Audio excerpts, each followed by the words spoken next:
Okay, it's done. Excellent. This is Claudia Trout on Wednesday night, the 19th, with the second year seminar resuming recording. Steve, please, I'm sorry to cut off the end of what you were saying. Could you guys please re-enter that? I know, it's just we had gotten into a little discussion. I think that Richard had noted that Joyce's grandson had passed away sitting on the estate like a couple of weeks ago. And there's a lot of speculation in terms of what actually he was sitting on, because apparently he was very tight-fisted with both letting things out for money that people knew was there and not giving much detail in terms of what else he might be sitting on. Yes. That it was letters and notes, because apparently most of the people that Joyce corresponded with during his lifetime burned their side of the conversation before passing it on. Yes, there is very much that kind of thing, and Stephen, the grandson, as you guys were rightly raising, was just I don't know, a gorgon of withholding and shutting down things, even to the point he would be bringing suit if people wanted to quote from him. He brought suit against the city of Dublin for having Bloomsday celebrations.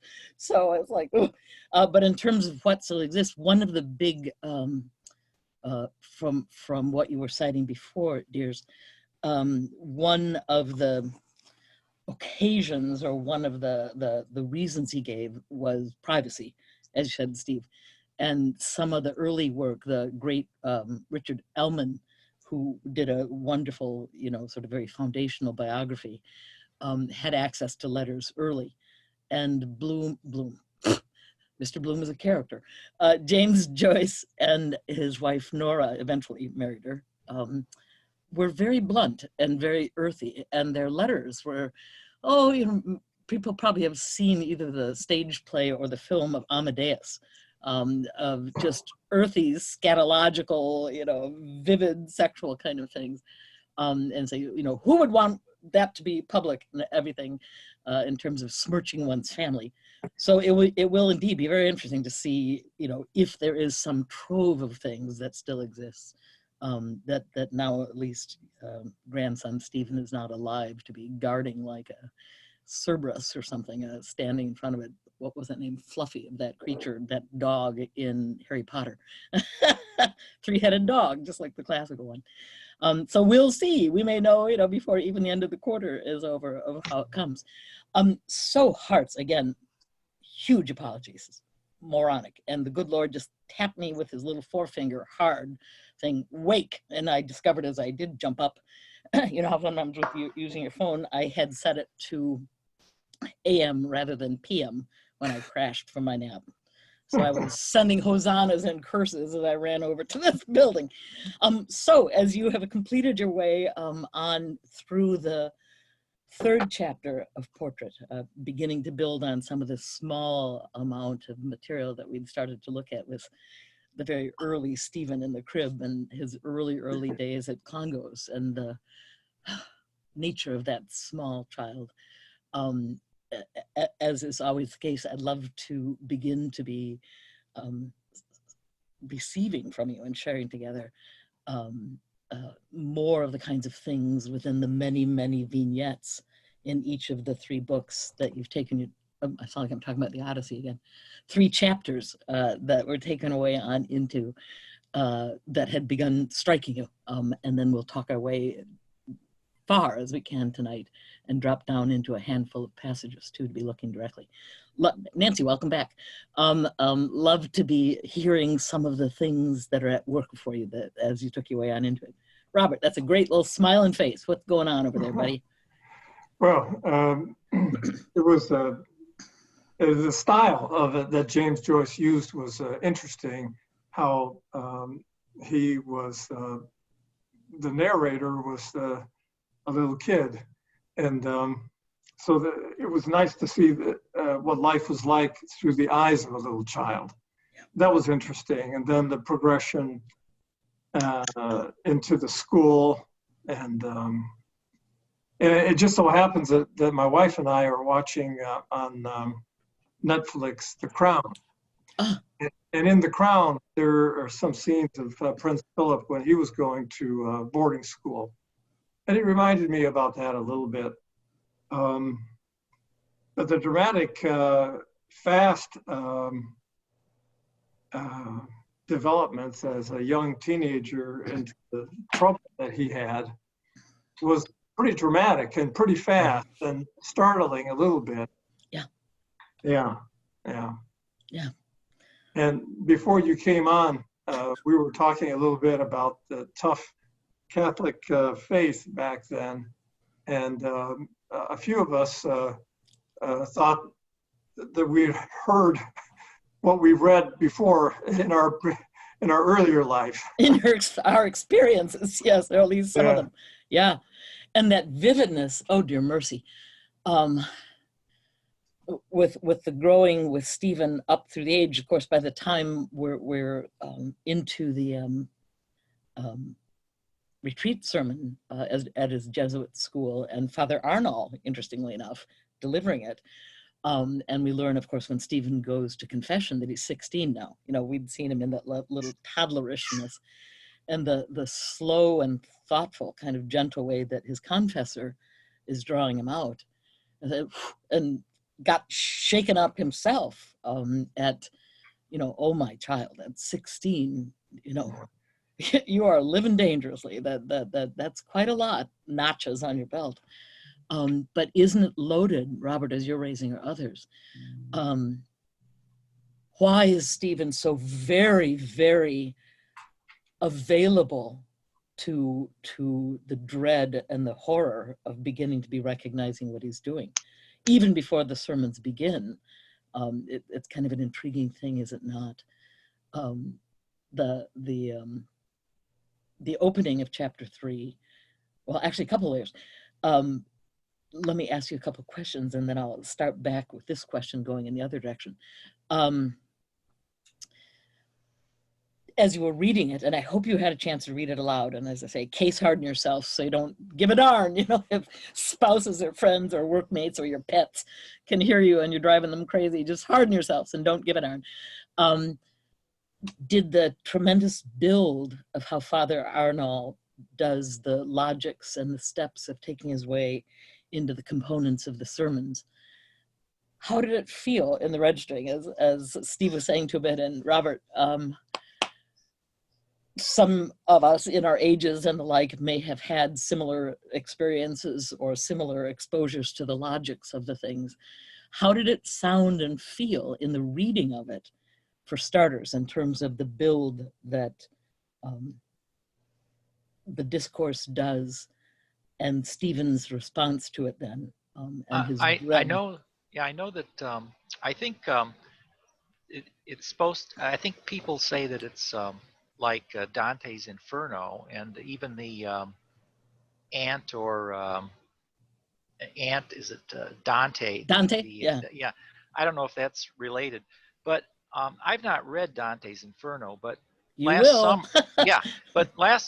summer I read Paradise Lost, and I thought it reminded me of Paradise Lost, because, you know, Paradise Lost is much more about Satan than about God, and there are just lengthy, terrible descriptions of hell there and what it's like to be in hell, and that's what a lot of chapter 3 was about. So it reminded me of Paradise Lost. Thank you, dear. Other things from others of folks that may want to be speaking to it in several ways. Then I have a couple more questions for you with it. Does it feel like a lot of length to us as readers? None of us is Stephen, and hearers to agree, you know, to our own voices and the like, and picturing Father Arnall unfolding it each of the days that he's giving it, and morning and night. Does it feel almost closing in and, I don't know, pressure cooker-ish and unrelenting and tremendously persuasive in the logics of the build of each thing on the other? Were you struck, you know, it's like this and this and this, and not just that, but to the nth degree, and not just that, but eternally? and worse yet, this, you know, and then building to the disappointing of Christ doing it, and that one could have chosen otherwise at any time, and the sorrow of that. Does it feel very long to people in some ways? I had a sort of funny question to ask you going backward with that. The sermon itself and Stephen's experience and the way that he's taking it in. It's pretty pounding, yes? Please, Michelle. It's interesting because the book, when you read it, is like, I'm sorry, somebody's got a squeaky toy, but it's I wondered what like that was. a bunch of, it feels like a camera flashing, a flash in your face with all these little vignettes that are not strictly connected in terms of being linear in the time. Mm-hmm. They jump, and it's the way that you sort of remember memorable points in your life, and they're all strung together, and it's done in a way that illuminates who this character is, how he develops, and his growing understanding of his family and the world around him, and sort of these little revelations happen along the way. And the only thing that stands in real contrast to that is this long sermon, religious, guilt-laden piece that is told complete from beginning to end without any of that frenetic sort of jumping around, which makes it like the most significant thing that's ruling this character, who's, I mean, almost like swallowing him up whole and extinguishing everything else for me that's sort of happening up until this point in terms of, you know, you don't realize, at least I didn't realize at first, that his father's an alcoholic. Like all these things that, these realizations that you have along with him stand in really marked contrast to this just overwhelming, like killing his soul sort of figure that religion plays. Yeah. So that's said by the Jew, okay, so I'm hopefully not offending anybody in the room, but I look, we'll keep you in the room. like, oh dear God, how does a human being ever come out of this psychically intact? It was just, yeah, I felt like it was suffocating. Yeah, just like a tour de force in that way. Did any of you ever see, oh, Aim, I'm sorry. You look like you had a thought there. Well, no, I guess my question though, was he not suffocating in his behavior before leading up to that retreat? Because he didn't sound happy. No, I mean, good shape. He almost sounds autistic or somewhere on the spectrum in terms of the sensitivities that he has, like, you know, and the speech and the sound and the way that he perceives the world. I almost felt like I was looking at somebody who was falling somewhere on the spectrum. I don't think he was happy either. I'm not suggesting he was happy. I'm just saying that whatever observations he was making and whatever realizations he was coming to, like when he decides, okay, I'm going to go tell on the prefect or whatever he is who pandied him. There's a sort of a tented coming of age kind of thing that's happening that just seems squelched again to me when once the religious piece of it sort of comes to bear.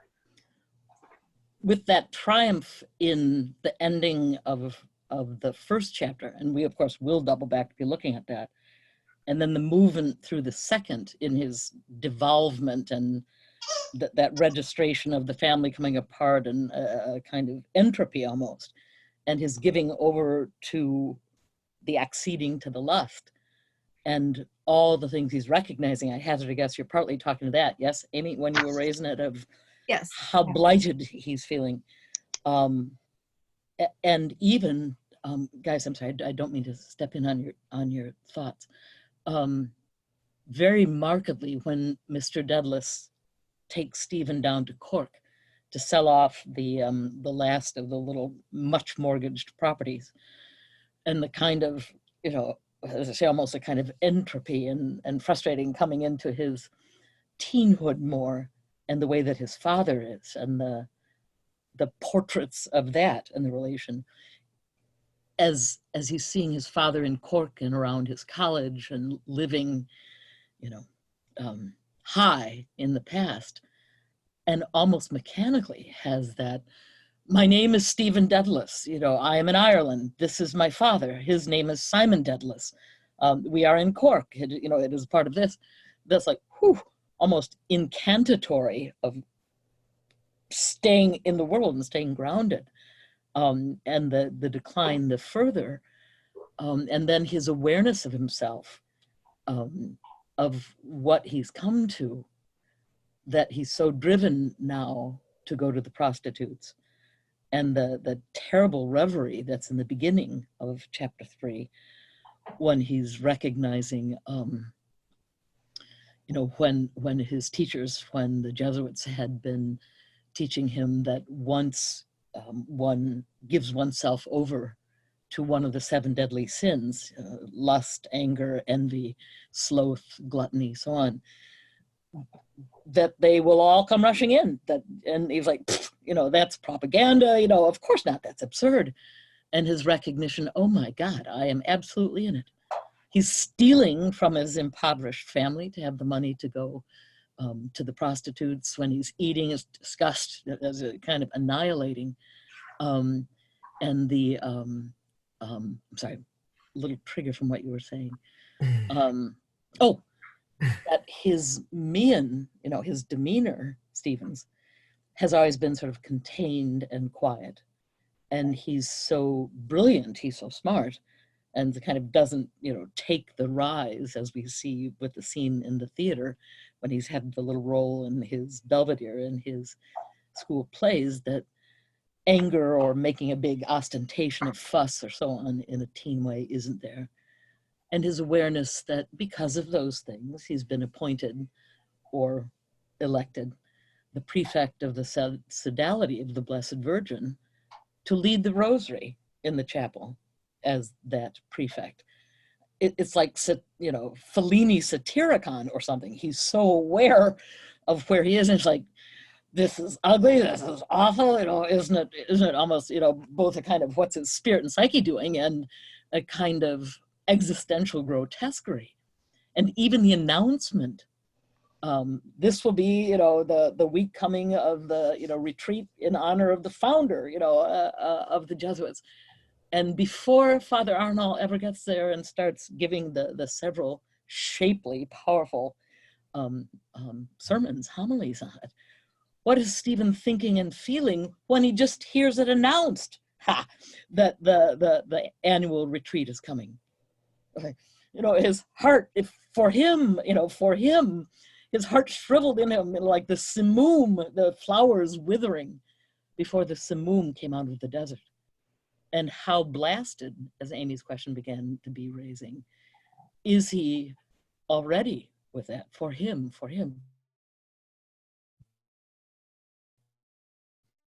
And we'll look at for a second. Steve, you had a thought, and I'm sorry for a second, 2 or 3 other hands. Patrick, thank you. The progression in the first 3 chapters, primarily the second. I mean, Michelle is right. The telescoping of time, you know, from very small fragments to larger fragments to scenes around the table to then kind of the first thing that feels in real time. I mean, to some degree, the question it begs me is, I mean, this is his, you know, fill in the blank self writing about his moral growth and development and awareness of the world. And so early on with the moo cow and the pea feeling warm before it feels cold, these are purely sensory things. Okay, there's no moral There's value. no moral attached. Yes, right. This is like stuff is happening. And then, sitting around the Christmas table and having these discussions, which he can't quite understand, other than people are angry or people are disagreeing. But again, there's no value laden piece until you get further on. And as his development again kind of parallels the kind of crystallizing. But yeah, I mean, to your original question, this is like 40 years since I read it. But I was like having flashbacks. Wonderful. I was like having flashbacks the first time I read it, and being overwhelmed at being overwhelmed. I mean, like I mentioned before you came on, I was the Jewish kid in an Irish Catholic, Italian Catholic neighborhood. And when I read it, my first reaction was like, oh my God, is that what they were dealing with? No wonder they're all crazy. Hebrew school had its own stuff. Right. Yeah, of course it did, right. But it was nothing like that. Yeah. And the beauty and the terror, like St. Ignatius's spiritual exercises, it draws a train of thought tremendously logically, as you're saying, and sort of toward the recognition. And Stephen is never anything but smart and taking it all in and knowing to what it refers, and that it's very profoundly serious, as you're saying. Thanks, Don. Patrick, please. Yeah, you were talking about what we were thinking about when we read The Retreat. This is my first exposure to James Joyce. And I found the structure of those lectures to be a welcome reprieve from Stephen's unrelenting stream of consciousness. Some had value, as Steve was mentioning, and but it just went like ping pong ball going off 4 different corners. Right. So the form was itself a kind of a relief to be consistent.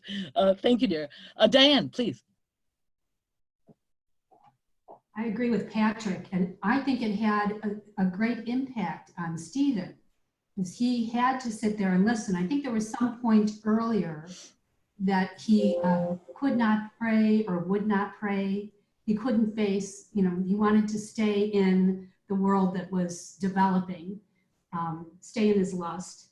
And now after the very end, towards the end of the retreat, the priest prays a prayer that's about half a page long. And at that point, Stephen weeps for his own lost innocence. And I think it reached his heart. It was in a language that he understood. And even the naming of all the saints, I think that was such a contrast from the way he was living his life, and a reminder of how he was raised and what he believed in. He seemed to be wholehearted, not just accepting what he was told, but being really in the faith. And towards the end of chapter 3, he finally goes to confession. Yeah. And the relief that he feels as a result of having gone to confession, at the very end of the chapter, he's happy, and he says, "Now the past is the past." He's now he has this new life, different from the way he had been living in a life of grace and virtue and happiness. And so it had an impact on him. It might sound extreme to some of us, but I thought it was a beautiful transition back to the way life could be, and to see that he could stop the things he was doing. Interesting, yeah. I don't imagine that he's going to continue. Exactly. It's like, stay tuned. We have X much more of the book. And on that note, you'll find it so very interesting as one begins to come into the 4th chapter of Stephen's regimen of piety and the discipline he has, because of course he's a tough-minded, he stood up for himself to not trade his little swapping, his little snuff box, and Wells knock him into the ditch. He stands up to the prefect of discipline, Father Dolan, having been told never peach on a fellow, but the indignation and the honesty and the awareness that he's owning with it, even coupled with, see what you think. Dan, it's so loaded. Couple little quick layers to add into it, and then it's kind of funny because of course it's the ending of the material you prepared for today. Bless you. But to sort of look at and start with the material that you just referred to, couple layers. They're saying just the thought of it. Stephen fully knows and feels he's undone in the state he is. He's almost kind of annihilated in his awareness as the chapter's opening, chapter 3. And isn't it, this could sound funny to sort of, what a word say, not detour exactly, pause. Part of why I was asking about the just enormous force and build, and because Stephen knows all the things of the teaching of the church and is attentive and too smart for 8 people, I mean, in terms of taking it in and intellectually getting the thrust, and he knows what he's doing and how it feels. But even before the content of the sermons that Father Arnall gives, the homilies, as you're saying, just the report that we will be having the annual retreat in honor of the founder, and the funniness of the father, and say, you, Moonin, or whatever it is, you know, don't take that to mean that you think you have an off day on money. I, sir? Why, sir? It's like, yeah, just don't do it. But we have that little vignette when I started laughing about the power and the on flow, the on rush of it, formalistically, as you guys were raising. Years ago, good God, 18, 20 years ago, once when we were doing this, people were speaking to that, and the sense of, oh my God, you know, it feels like the Grand Inquisitor in the conversation in the Brothers Karamazov, or something enormous in Tolstoy or something. And I thought, well, let's see how long this actually is. This is going to sound funny to speak to it, because it really does almost have the feeling, have any of you ever sort of seen, I don't know, old Twilight Zone episodes, or a kind of horror or mystery, sort of psychological as well as physical, of a trope of terror wherein you're in a room, like steel walls, usually it sort of feels like walls and ceilings that are closing in every dimension, and the way Stephen is feeling.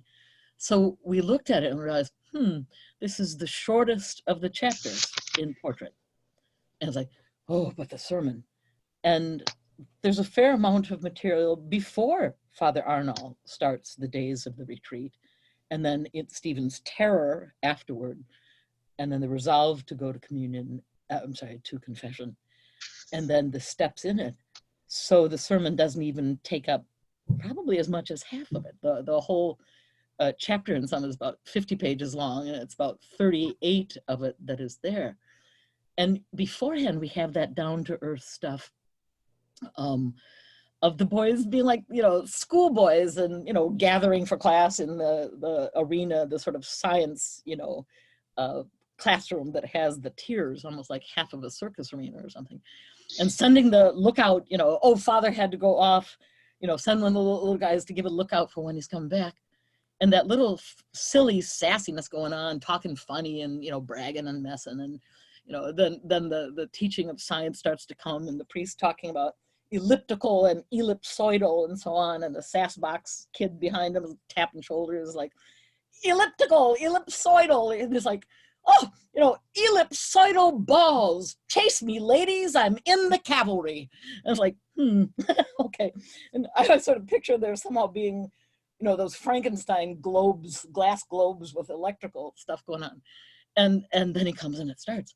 But as the sermons are going on too, in terms of Stephen's growth and profundity really of soul, although he's still very, very young and in the state of becoming, when there's break, I can't remember if it's for like lunch or to go home. I think it might be a lunch break.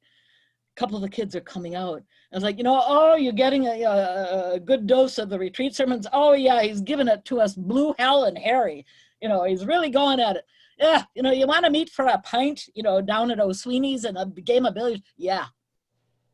So are the other kids receiving it like Stephen? No. And even into the equation, it's in honor of, you know, the founding. I'm trying to remember if it's St. Ignatius's feast day. St. Xavier. St. Xavier's feast day. Sorry, wrong Jesuit. You know, it's.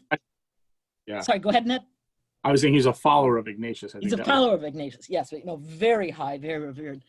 And, you know, the Jesuits observe about it, you know, in honor of the annual feast day of this.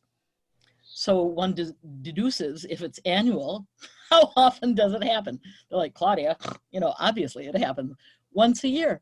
Stephen has been in Jesuit schools for about 4, 5, 6 years at this point, you know, clown goes and then a number of years here. Will this have been the first of the celebrations of St. Xavier? And the retreat's going on? Of course not. But of course, as we're speaking, he is so available to the terror and the horror of what he's done and what it means at the time. I was trying to figure out, is he really that much more self-aware and verbal and serious as a 15, 16 years old? But then I remember, you know, he gets into a dispute and they, you know, push kids in the ditch and all that. But it's about whether Tennyson or Byron is better. I mean, Yes. I look at a lot of pretty smart 15 and 16-year-olds, and they're not talking about that very often. Yes. So it's a different culture, a different time, a different sensibility.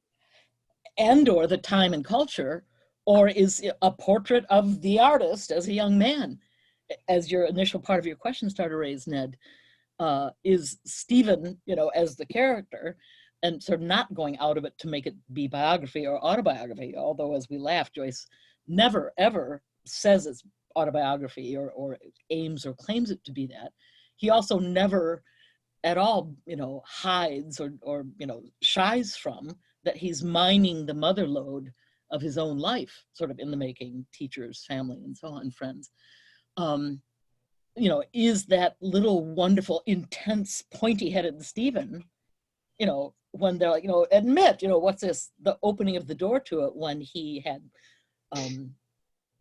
in his weekly essay, when Mr. Tate's like, oh, you know, one fellow has heresy here, and I said, what, where? And we'd already earlier in that chapter, in the second chapter, seen Stephen, you know, he's now a scholarship boy, praise be, when his dad ran into Father Conmee, you know, and even that little drama of chapter 2 that is different and a whole lot less celebratory as his triumph of going to Father Conmee about being unjustly pandied. He didn't go back to Clongowes, and Stephen's like, good, yay, I'm not separate, right? And they're just kind of, you know, riding the milk, the dairy, you know, truck and the horses and cows, and, you know, being taken in the morning with Uncle Charles to do the little ritual running around the park, getting trained, and, you know, being made much of those ways and making his little gang. But then the moves that are happening, the 2 big yellow caravans and his father talking boldly. And, you know, for 2 years he wasn't at school at all, not Clongowes. And the question coming up, you know, oh, would I send him to study with the Christian brothers? And Mr. Dedalus so savagely dismissive. Oh, no, is it with Patty Stink and Mickey Mudd? You know, no, you know, the Jesuits won for it. And now Stephen and his brother Maurice will have, echoing like James Joyce and his brother Stanislaus, full ride passages to the excellent Jesuit K through 12, like Congregational St. Ignatius here in Chicago, or Loyola, and so on. Maurice doesn't get screen time here. No, he doesn't. Just as he doesn't in life. You know, again, it's like, you know, and they have, oh, I almost forgot, you know, when Mr. Dedalus, when Simon is telling about running into Father Conmee, and that attack that you're talking about, Ned, and it's like, good God, look what Stephen stands for. And it's like, well, what, you know, and Stephen's oddball out, and, you know, to us to have a scholarship or a fellowship probably most of the time in modernity is an honor, you know, and one is certainly grateful for the education and usually a kind of cachet, you know, an acknowledgement of ableness. But this is a charity case, you know, to the other kids within the stuff. And that scene that Joyce embeds it. Oh my God, this is so wonderful, as you guys were raising earlier. The kind of, some of the time, the scenes or vignettes are kind of Russian nesting dolls or something, you know, inside. The bringing up of that attack on him is now in the past, when he's standing, getting ready to go for the different kind of celebration of the school and the like, with the theatricals and the little carnival things and the kids doing shows of athletics and, you know, some of their academic and debating skills, and the little growing loves, if not less, but standing out on the portico of the school with Heron and Wallace, and, you know, the discomfiture about his family and his father as it's growing, that alcoholic decline, and really hanging his family out to dry. And saying, oh, you know, Daedalus, you know, butter wouldn't melt in your mouth, you know, I don't smoke. He doesn't smoke or drink or womanize or damn all or do damn anything. He said, but, you know, there's that little number over there talking to your governor, and the discomfiture we hear. And, you know, oh, Mr. Daedalus, and will Stephen be in the play? And will Stephen sing? Will he not? And you know, you're quite a little number. You've got that cutie, and hitting him, you know, on the calf. Admit, you know, confess, and hits him a little harder. And Stephen's like, oh, and says the confiteor as by way of a joke. And that memory that comes back of when they started in on him after the door opened, when Mr. Tate's like, you know, without a hope of ever approaching nearer, that's blasphemy. It's like, oh, I meant to say without a hope of ever achieving or you know, arriving. Oh, it's like, well, how much of a little, you know, enough of an opening aperture is it for the attack? And as you were raising about, you know, so Daedalus, you know, who's the best writer? And Joyce noting that Stephen heard the tone, was like, this is not a simple, innocent question. Of prose, do you mean? And it's like, Newman, I think, John Cardinal Newman. And like, what about poetry? And out come, oh, Tennyson is the best. And Stephen, oh, he's just a poet taster, he's a rhymester. And the attack that starts. And of course, on what basis are the kids, the little cronies, along with Heron back in the time, attacking Lord Byron? But like Byron, of course, Tennyson is just a poet taster, rhymester.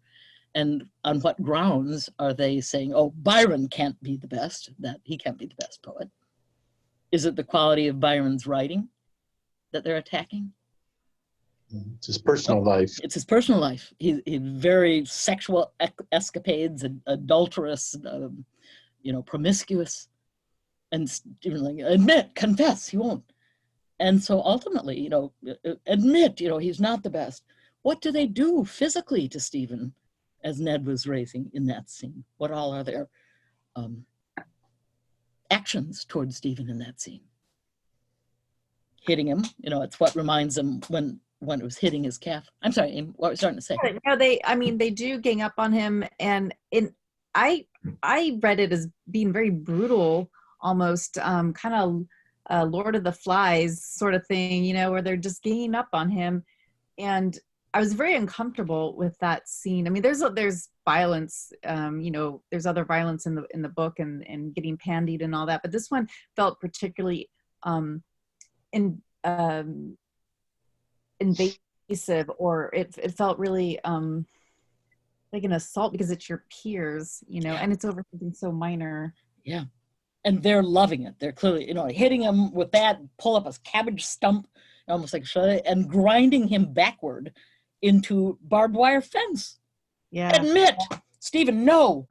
So in effect, what is that demand they're making of him? And what is Stephen doing by refusing to say what they want him to say? He won't budge on his principles, you know, and that's what they're trying to get him to do. Yeah. Just to crack. And of course, what area of interest or concern is the principle that he's standing up for and will not relent until art. I mean, it's almost like a kind of martyrdom for art rather than for per se religious belief.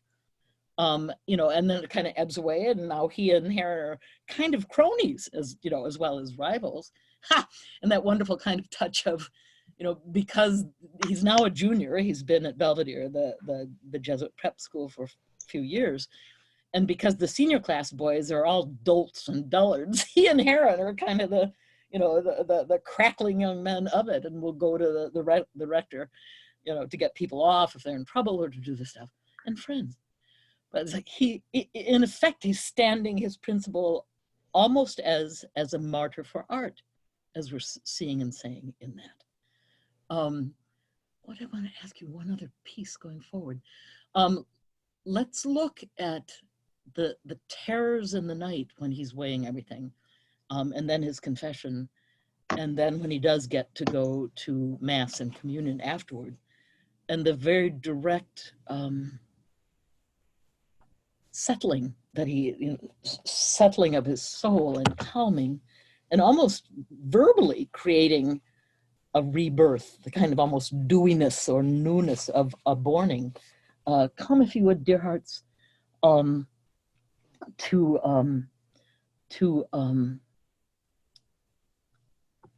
the page 152, 153, and then on out of that chapter.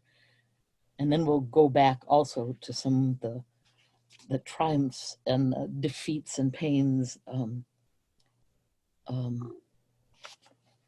Where was his terror in the night?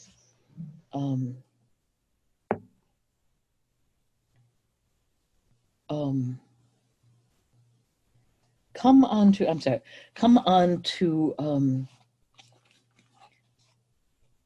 the night of the vivid imaging that he's doing. Is like he has to go to confession and is almost smothered with the dread of dying before he can go to confession, and the sacrament will absolve him, and the dread of dying in mortal sin to that eternal blasting and alienation.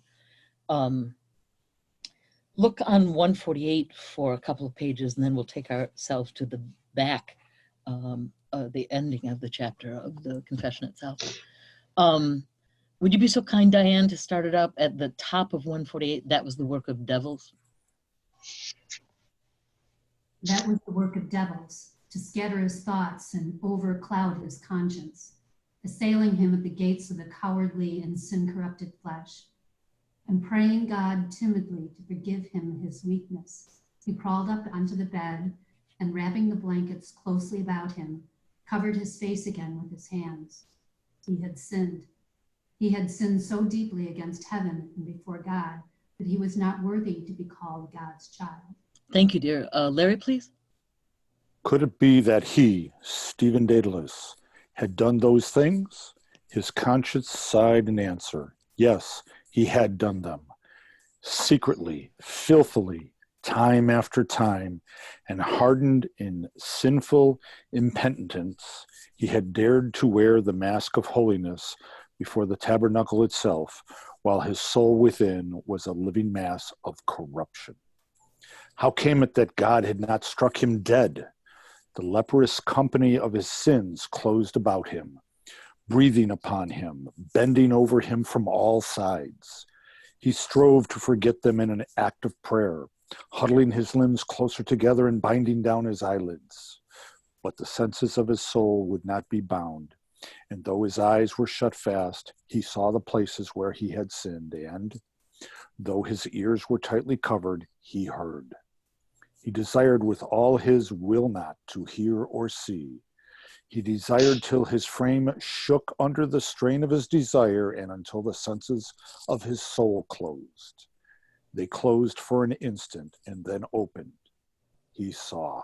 Thank you, dear. Nancy, please. A field of stiff weeds and thistles and tufted nettle bunches. Thick among the tufts of rank, stiff growth lay battered canisters and clots and coils of solid excrement. A faint marsh life struggled upwards from all the order through the bristling gray-green weeds. An evil smell, faint and foul as the light, curled upwards sluggishly out of canisters and from the stale, crusted dung. Thank you, dear. Would you take it up, please, Ned? Creatures were in the field, 1, 3, 6. Creatures were moving in the field, hither and thither. Goatish creatures with human faces, horny-browed, lightly bearded, and gray as India rubber. The malice of evil glittered in hard eyes as they moved hither and thither, trailing their long tails behind them. A rictus of cool malignity lit up great old bony faces. One was clasping about his ribs a torn flannel waistcoat. Another complained monotonously as his beard stuck in the tufted weeds.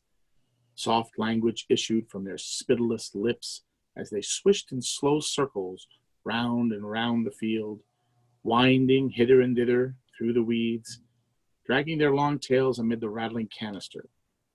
They moved in slow circles, circling closer and closer to enclose, soft language issuing from their lips, their long swishing tails besmeared with stale shite, thrusting upwards their terrific faces. Thank you, dear. Nancy, please. Help. He flung the blankets from him madly to free his face and neck. That was his hell. God had allowed him to see the hell reserved for his sins.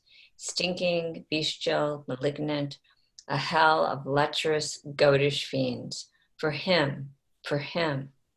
He sprang from the bed, the reeking odor pouring down his throat, clogging and revolting his entrails. Air, the air of heaven. He stumbled towards the window, groaning and almost fainting with sickness. At the washstand, a convulsion seized him within, and clasping his cold forehead wildly, he vomited profusely in agony. Thank you, dear. Fernando, please. When the fit had spent itself, he walked weakly to the window, and lifting the sash, sat in a corner of the embrasure and leaned his elbow upon the sill. The rain had drawn off, and amid the moving vapors from point to point of light, the city was spinning about herself a soft cocoon of yellowish haze. Heaven was still and faintly luminous, and the air sweet to breathe, as in a thicket drenched with showers. And amid peace and shimmering lights and quiet fragrance, he made a covenant with his heart. He prayed. Oh, I'm sorry. Let me take us for wonderfully read, and you know, what painting, what picturing, and of course more than just visuals, all the senses and all the consciousness and intellection and awareness and grief and horror of soul. And then as he goes to make the confession, thank you guys, as I say, nicely read. Come forward if you would, please, dears, onto page 153. And there's a very human element in here where it's like, oh, I will and I must, and the relief and the consolidation of soul to have the resolve to go to confession.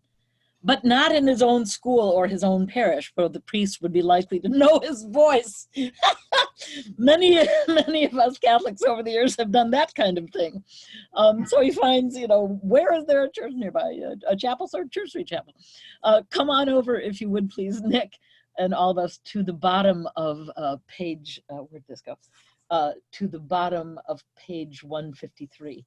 A tall figure came down the aisle. I'm sorry, what's the line number that we're on? I think I have a different edition. So these are not numbered. The lines aren't numbered, I'm afraid, Steve. It will be about 5 pages roughly or so, 6 pages from the ending of chapter 3. Okay, I'm close. I'll figure it out. Yeah. Yeah, while they're working at it, by the time it gets to you, it is roughly about 6 pages or so from the end of chapter 3.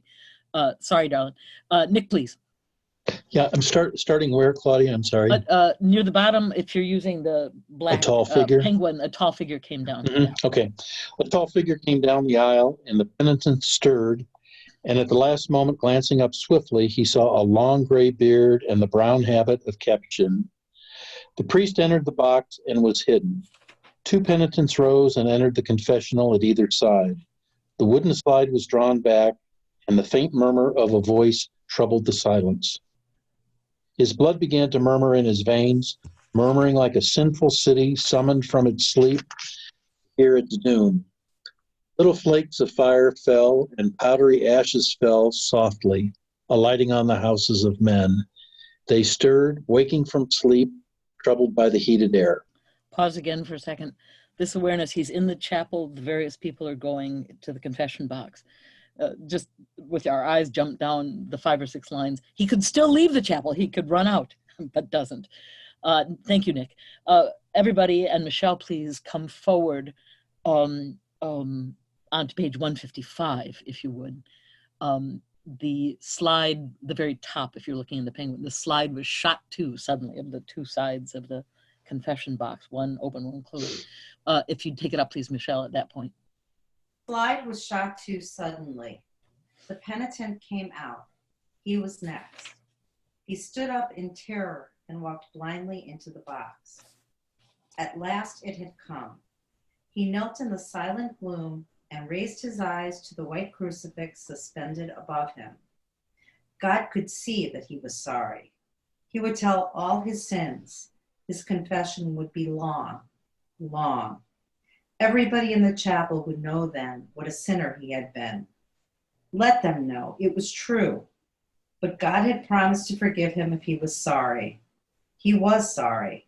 He clasped his hands and raised them toward the white form, praying with his darkened eyes, praying with all his trembling body, swaying his head to and fro like a lost creature, praying with whimpering lips. Sorry, sorry, oh, sorry. Thank you, dear. Ned, please.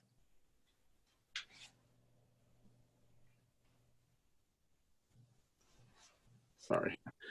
The slide clicked back and his heart bounded in his breast. The face of an old priest was at the grating, averted from him, leaning upon a hand. He made the sign of the cross and prayed of the priest to bless him, for he had sinned. Then, bowing his head, he repeated the Confiteor in fright. As the words, "my most grievous fault," he ceased, breathless. How long is it since your last confession, my child? A long time, Father. A month, my child? Longer, Father. 3 months, my child? Longer, Father. 6 months? 8 months, Father. He had begun. The priest asked, and what do you remember since that time? Thank you, dear. Richard, please.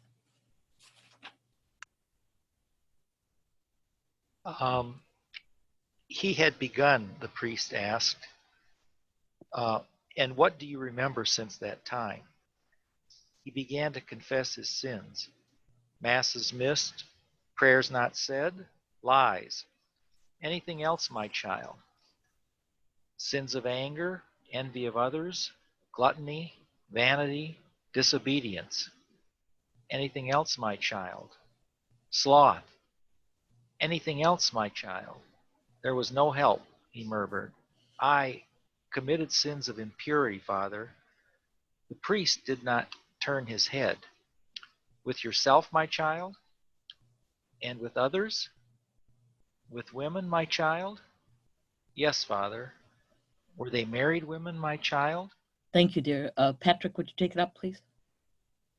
He did not know. His sins trickled from his lips, one by one, trickled in shameful drops from his soul, festering and oozing like a sore, a squalid stream of vice. The last sins oozed forth, sluggish, filthy. There was no more to tell. He bowed his head, overcome. The priest was silent. Then he asked, "How old are you, my child?" 16, Father. The priest passed his hand several times over his face. Then, resting his forehead against his hand, he leaned towards the grating and, with eyes still averted, spoke slowly. His voice was weary and old. Thank you, dear. Other Steve, please. Other Richard. You're very young. I'm delirious. No, it's okay. Go ahead, Steve. Then I'll call on Richard. I'm ready to read and I'm doing it. Go ahead, dear. Go ahead, Steve.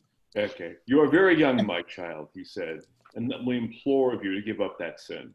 It's a terrible sin. It kills the body and it kills the soul. It is the cause of many crimes and misfortunes. Give it up, my child, for God's sake. It is dishonorable and unmanly. You cannot know where that wretched habit will lead you, where it will come against you. As long as you commit that sin, my poor child, you will never be worth one farthing to God. Pray to our Mother Mary to help you. She will help you, my child. Pray to our Blessed Lady when that sin comes into your mind. I'm sure you will do that, will you not? You repent of all these sins. I'm sure you do. And you will promise God now that by his holy grace, you will never offend him any more by that wicked sin. You'll make that solemn promise to God, will you not? Yes, Father. Thank you, Steve. Richard, please. The old and weary voice fell like sweet rain upon his quaking, parching heart. How sweet and sad. Do so, my poor child. The devil has led you astray. Drive him back to hell when he tempts you to dishonor your body in that way. The foul spirit who hates our Lord. Promise God now that you will give up that sin, that wretched, wretched sin. Blinded by his tears and by the light of God's mercifulness, he bent his head and heard the grave words of absolution spoken and saw the priest's hand raised above him in token of forgiveness. God bless you, my child. Pray for me. Thank you, dear. Yossi, please.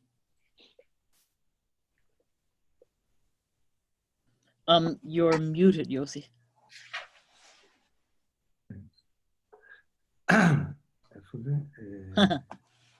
Okay. God bless. No. No, he knelt. He knelt to say his penance, praying in a corner of the dark nave, and his prayers ascended to heaven from his purified heart like perfume steaming upwards from a heart of white rose. The muddy streets were gay.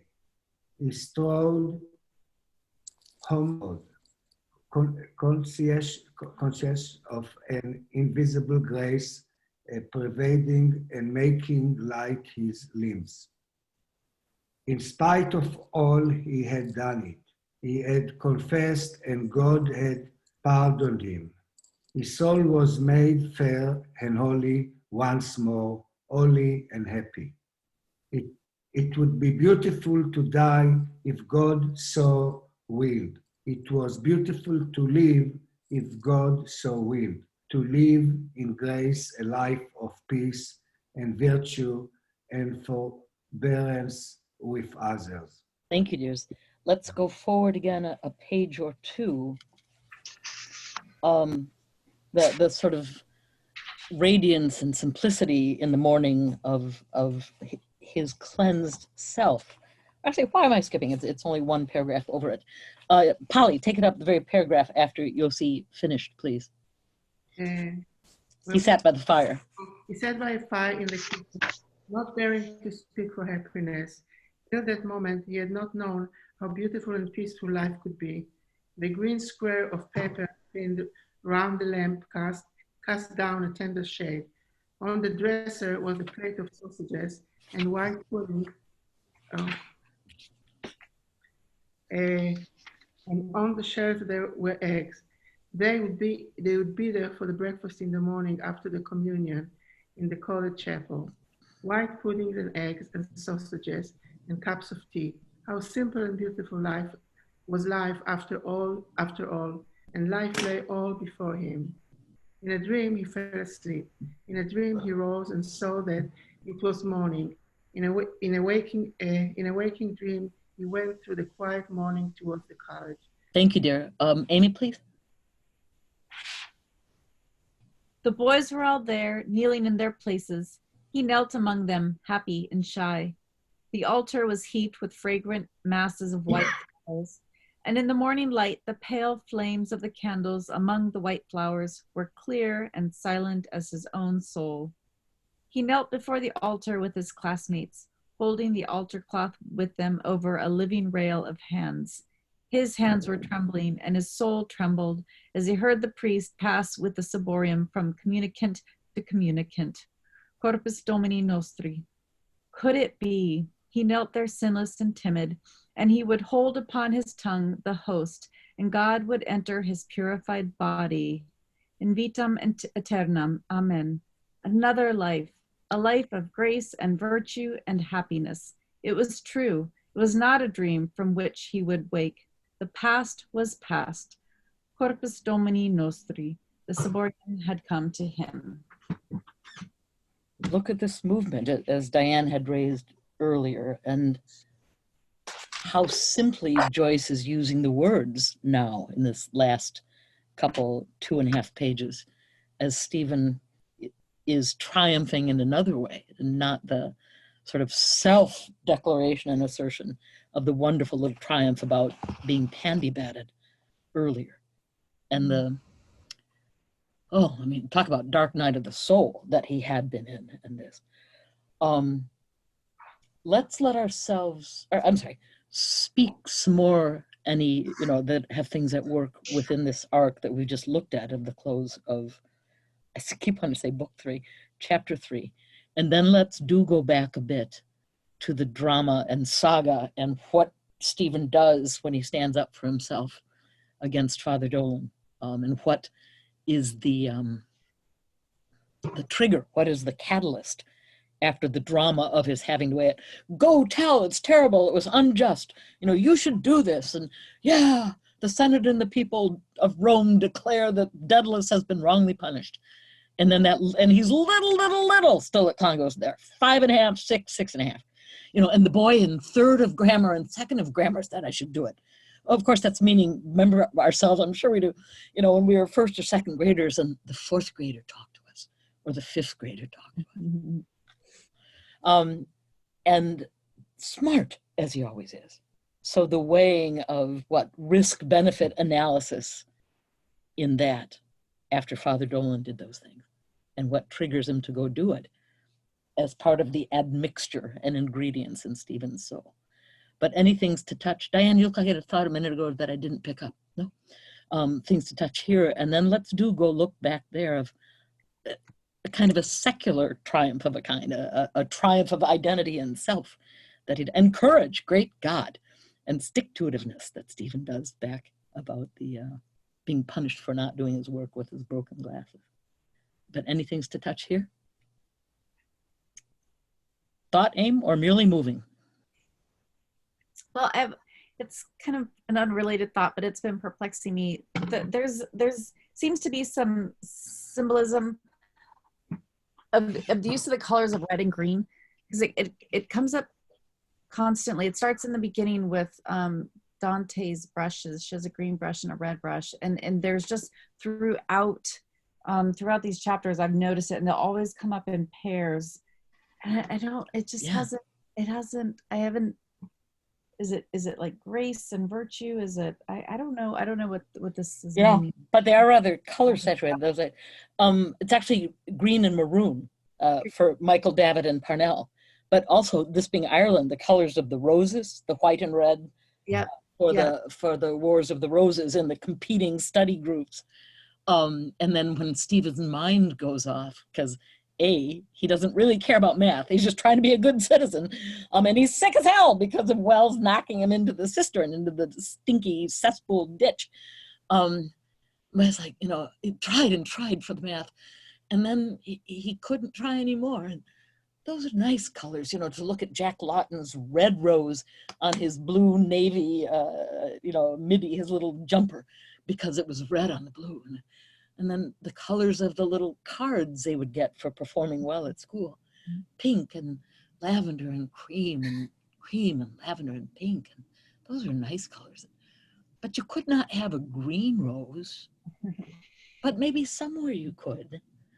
And and then of course the different vestments of the Mass at different times of the year in the church calendar and the Catholic Church calendar. You know, and also the sort of verdant things of hope and springing, those kind of ways too. And you know, but you couldn't have a green rose. Remember how we laughed in the first day of just beginning to get our little touch in and reading the chunk, and I read that little chunk that I told you the great actor Cyril Cusack had done and that I was imitating somewhat. You know, and his grown-up father saying, oh, the red rose blossoms on the little green place. He sang that song. That was his song. And it's even kind of interesting, who is the referent or the antecedent for the referent he? He the daddy, or he his own little self, or a kind of fusion of both? And then the little kid in his little treble voice trying to sing it back, oh, the green rose blossoms. But you couldn't have a green rose. And of course, you know, where, oh dear God, where all and what all? With Stephen's both great intellect and his great imagination, and even as we'd kind of savored in the early going, that little availability of his young, you know, giving himself over, being available to the world and things coming and taking them in and then trying to assess them and analyze them and put them together, you know, making sense and then to generate things. Stephen Dedalus, Class of Elements, Clongowes Wood College, Salins, County Kildare, Ireland, Europe, the world, the universe. It's like a taxonomy table, yes? You know, and so, you know, I need to go here and does. God, and as we'll be reading and then talking through the 4th and 5th chapter, Stephen's very, very smart. He's always been contained, and part of why he became the prefect of the sodality, and he's like, could this be more grotesque, and knows it. He will be, you know, and now he's even more markedly and sort of visibly devout as we come into chapter 4. And it would be so interesting for you and for us to see and talk about the prefect of vocations at Belvedere at the high school. We'll ask Stephen if he had ever had an impulse to consider entering the order, to entering the vocation of the priesthood. And what and how they talk about that, it's gonna be very interesting too. Let me take, would it be amenable to go back for you guys to just talk for a second and then to look at the passage of the drama in the little schoolroom, that the whole back at Clongowes in the beginning about his glasses breaking and getting pandied. You know, the kid came out of the bicycle shop, bicycle path, and knocked him, the little guy we first saw trying to avoid getting into the scrum of the athletics with the big boys and the big boots and crashing and thumping, knocked him down, glasses broke, and had done everything right, had he not. Told the administration they'd written home for a new pair of glasses. Father Arnold, his Latin teacher, told him, don't try to read, don't strain your eyes, don't do your schoolwork. Straight up, right?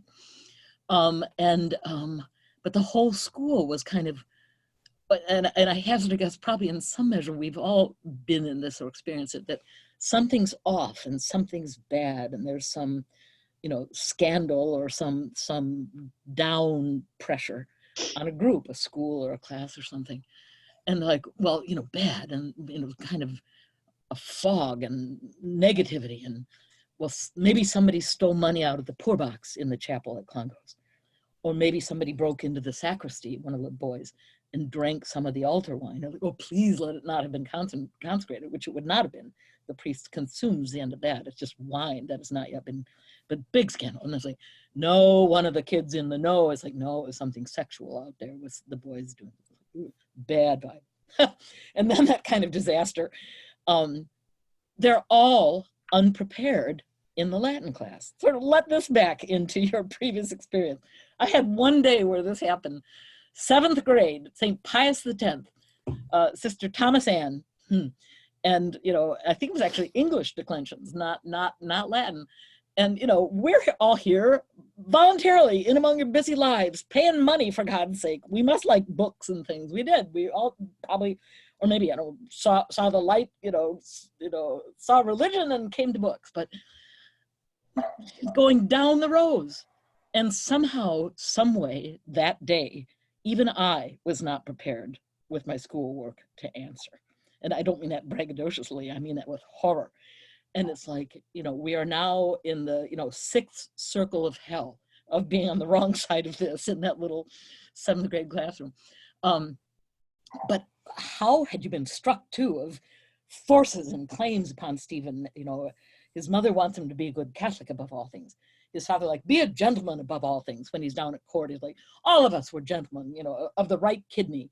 You know, we could all do something. You know, one had a great tenor voice. One could row really well on crew. One could tell a, you know, good comic tale. And it's like, no, there are some aspirations for you, Stephen Dedalus. And the demand then is like, be a good Catholic above all things. Be a gentleman above all things. Do these kind of things. Fight for the right of the country above all things. Raise up your fallen family above all things. It's like, my God, philosophically or mathematically merely, if 3, 4, 5 things are being, you know, thrown to you, be this above all things, be that above all things.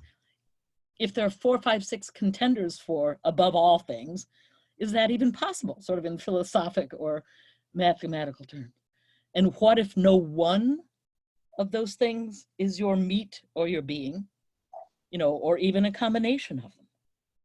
And here is Stephen. And so did you love and have a kind of a horror too, the amazing fight over politics and the church and religion at the Christmas dinner fight with Dante and Mr. Dedalus and Uncle Charles and so on. But the way when the boys are bad and, you know, out of the boy who not only has and he's actually one of the good boys, like I was one of the good boys back in 7th grade, get out, here in the aisle and kneel down. He not only, Father, I don't know, Father, it's this, no, you're wrong. Father, I'm unprepared. None of that, he says to Father Arnold. There is no ablative absolute for that verb form. It's like, get out here. But I'm going to be very loud because it's microphone now and getting recorded. But the striking, it's like, heads down, do your work. And Stephen just sitting there because he's been ordered not to. And so, any lazy-eyed little schemers want flogging here? Comes in from the back of the room. The kids are turned away with their heads down. Comes banging in, lady-eyed little schemers. So when he starts in on Stephen, and he's so scared, why, I knocked down at the bike path and broke my glass. Oh, I know that trick. It's a schoolboy trick. I see it in your face. And that horrible, amazing touch when Stephen's like, lazy, Father had called him a lazy, idle little schemer, but he was not, but he wished he had a little mirror to see. It's like, oh dear God, the little kid isn't remotely that. He's a straight arrow little kid and smart and trying to perform. But the priest had set it up. Well, maybe it's true. And then that amazing, wonderful, and awful, tiny little boy. And pandy bats are essentially blackjacks. Or some of you might have or seen, those wonderful Levenger store where they have those fancy stationery and equipment for your desk and whatnot. Those big leather heavy things that hold your book open. They look kind of like a soft, loose, elongated figure 8 to hold the pages of a big book open. Like the Republic, like you're reading. A couple of my colleagues have them. That's more or less what the pandy's like. It's flexible and leaded where the weight is. So the pain to this little guy, he's trying not to cry. And isn't it something when, after both of his two long hands, and he's putting his hands under his armpits for pain, and he's empathizing with his hands. He's thinking about, oh, those poor hands, almost as though they were not his, back in the realm of that Stephen's imagination. But how does it strike you? A couple of the layers as we have tonight. Well, why am I paraphrasing? Again, praise God, we've bought the books. Come if you would please to page about 55, back in at 55, 56. I'll tell you how it begins if anybody has the different edition. Steve, I think. No, 54. Who had read last? I think Amy, you did. Robert, would you be so kind to start it up on if you're using the Black Penguin? And all of us say, yeah, tell. And then Stephen's like hell, easy for you to say, right? Did they hurt? Yes. And so if you'd start, please, Robert, on near the bottom third of 54. It was the Senate and the Roman people declared devils. Yes, it was wrong. So start with it was wrong. It was unfair and cruel, if you would, please. It was wrong. It was unfair and cruel. And as he sat in the refectory, he suffered time after time in memory the same humiliation until he began to wonder whether it might not really be that there was something in his face which made him look like a schemer. And he wished he had a little mirror to see, but there could not be. And it was unjust and cruel and unfair. Thanks, dear. He could not eat the blackish fish fritters they got on Wednesdays in Lent, and one of his potatoes had the mark of the spade in it.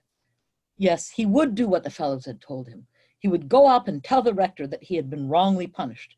A thing like that had been done before by somebody in history, by some great person whose head was in the books of history. And the rector would declare that he had been wrongly punished. because the Senate and the Roman people always declared that the men who did that had been wrongly punished. Those were the great men whose names were in Richmal Magnall's Questions. History was all about those men and what they did. And that was what Peter Parley's tales about Greece and Rome were all about. Peter Parley himself was on the first page in a picture. There was a road over the heath. Over a heath with grass at the side and little bushes. And Peter Parley had a broad hat like a Protestant minister and a big stick.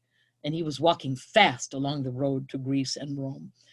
In this wave we've been talking about already, how old do we get the feeling, or, how young do we have demonstrated with that little paragraph I just read? This kid really is. And he was walking fast with a big hat. Oh my God. Take it up if you would, please, Steve. Steve? Yoo-hoo. Make your... Oh, okay. Fernando.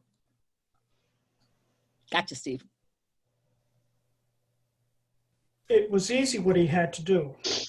All he had to do was, when the dinner was over and he came out in his turn to go on walking, but not out to the corridor, but up the staircase on the right that led to the castle. He had nothing to do but that, to turn to the right and walk fast up the staircase, and in half a minute he would be in the low, dark, narrow corridor that led to the castle to the rector's room. And every fellow said it was unfair, even the fellow out of second grammar who had said that about the Senate and the Roman people. What would happen? He heard the fellows of the higher line stand up at the top of the refectory and heard their steps as they came. I'm sorry, I'm so engrossed I forgot to pass it on. Nancy, please. Thanks, Fernando. What would happen? He heard the fellows of the higher line stand up at the top of the refectory and heard their steps as they came down the matting. Hattie Rath and Jimmy McGee and the Spaniard and the Portuguese. And the fifth was Big Corrigan, who was going to be flogged by Mr. Gleason. That was why the prefect of studies had called him a schemer and pandied him for nothing. And straining his weak eyes, tired with the tears, he watched Big Corrigan's broad shoulders and big hanging black head passing in the file. But he had done something, and besides, Mr. Gleason would not flog him hard, and he remembered how Big Corrigan looked in the bath. He had skin the same colored as the turf-colored bog water in the shallow end of the bath, and when he walked along the side, his feet slapped loudly on the wet tiles, and at every step his thighs shook a little because he was fat. It's kind of a blessing and a curse to notice everything in it. I'm going to have us jump a little and then just do 3 little paragraphs of that collision that we talked about earlier. Larry, be so kind, jump a paragraph. He's remembering the boys all said go do it. I was like, they would not do it, for hell or high water. It's like, just hang me out to dry, and better to be little and hide. And so start the paragraph, please. The fellows at his table stood up, Larry. Fellows at his table stood up, he stood up, and passed out among them in the file. He had to decide. He was coming near the door. If he went on with the fellows, he could never go up to the rector because he could not leave the playground for that. And if he went and was patted, all the same, all the fellows would make fun and talk about young Daedalus, who going up to the rector to tell on the prefect of studies. Thank you, dear. Nick, please. He was walking down along the matting, and he saw the door before him. It was impossible. He could not. He thought of the baldy head of the prefect of studies with the cruel, no-colored eyes looking at him, and he heard the voice of the prefect of studies asking him twice what his name was. Why could he not remember the name when he was told the first time? Was he not listening the first time, or was it to make fun of the name? The great men in the history had names like that, and nobody made fun of them.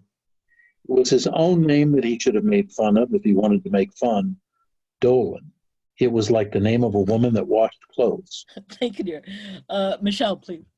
I lost my place. I've been too engrossed listening to everybody. I'm sorry. No worries at all. Patrick, please. I'm glad you're lost in the sound. It's good. We'll just put this other paragraph in and then part for tonight. I'm sorry that I was late again. Just the next paragraph, if you would, please, Patrick. He had reached the door and, turning quickly up to the right, walked up the stairs, and before he could make up his mind to come back, he had entered the low, dark, narrow corridor that led to the castle. And as he crossed the threshold of the door of the corridor, he saw, without turning his head to look, that all the fellows were looking after him as they went filing by. Look at this. Remember when we were reading in the Hobbes in spring quarter, the political science quarter last year, when he's talking about Hobbes is defining, as he's driven to do, wants to do, terms accurately, and talking about deliberate, and Hobbes arguing it comes from deliberare, to free yourself or make yourself free in the course of weighing what to do, from all, having all the options that you may do to the one that you do. Like once you decide, all the other ones fall away. So that he had said, deliberation goes back and forth, yes, I will, no, I won't, yes, I will, no, I won't, until a thing is either done or judged to be impossible. So of course, look at this within the frame you guys just were reading at the end. Go do it. It's like, oh God, this could be disastrous, risk benefit. He's walking down and he saw the door. It was impossible. He could not. That's the last stroke of the ratiocination, the deliberating via reason. It was impossible. He could not. And then look at what throws the lever the other way. He thought of the baldy head of the prefect of studies with the cruel, no-colored eyes looking at him. And he heard the voice of the prefect of studies asking him twice what his name was. Why could he not remember the name when he was told the first time? Was he not listening the first time? Or was it to make fun out of the name? The great men in the history had names like that and nobody made fun of them. It was his own name that he should have made fun of if he wanted to make fun. Dolan. It was like the name of a woman that washed clothes. Bam, and he turns. Look at this sense of being and identity and self. And, don't, take no guff, kicking butt and taking names. This little guy. And the way he persists with Father Conmee. And notice, he possibly had struck you, Father Dolan didn't remember his name asked twice. Remember how Father Conmee is about his name? You're young Daedalus, aren't you? And little Daedalus, little Stephen stays with it until it's like, it was a mistake. But he said he will come back every day to pan to me again. It's like, it was a mistake and I will talk to him personally. Will that do now? And then he is it's like, the rector of the college cannot say, oh my God, the man's a sadist. You're right, little boy. He cannot say that. It was a mistake and I will talk to him. And then even when we get the account of Mr. Douglas running into him, it's like, oh, is he still wearing glasses and is he still so smart? Yeah. And tells the story. It was like, well, I told the father and, told the assembled priests at Commons in the Clongowes. And and Father Dolan had a big laugh about it. But and of course, who does Mr. Daedalus make the center of the story when he's telling about running into him? And so I said to, and I met him, for the fourth time. And so I said, who's Mr. Daedalus making the center or the star of that story? You look like you're talking, Amy, but no sound is coming out of you. No. Yeah, doesn't Mr. Daedalus in his blowhard, braggart way like he was in Cork, and I ran into him, and he was going to tell me who's being appointed. I'll tell you that later. So, and does it even seem like Stephen had talked about this episode before? I rather suspect he hadn't, don't you? Oh, if you keep looking at me, I keep talking. This is Rich, and I am derelict, and I won't be next week. I will fall asleep with my face on the keys if need be. And God can hit me in the back of the head this time rather than on the forehead. Thank you for your grace. And have a wonderful week. And just read out loud, read richly through 4 and 5. For getting off the thing, Diane, I'll tell you what you need to do if you'd be so kind. I forgot to ask Zoe to get me into the co-host thing as it should be. Any things to put in the hopper or leave each other with to think about for next week? Okay, go in peace. The session's ended. Bye-bye, darlings. Thank you, guys. Thanks very much. Thanks, buddies. So, Diane, what I'll need to ask you to do will be to go over to the little recording button again, and you'll hit that, and it says, do you want to stop recording? And you say yes. And then you go over to the right to the little leave meeting and hit that, and then it will say close meeting for all.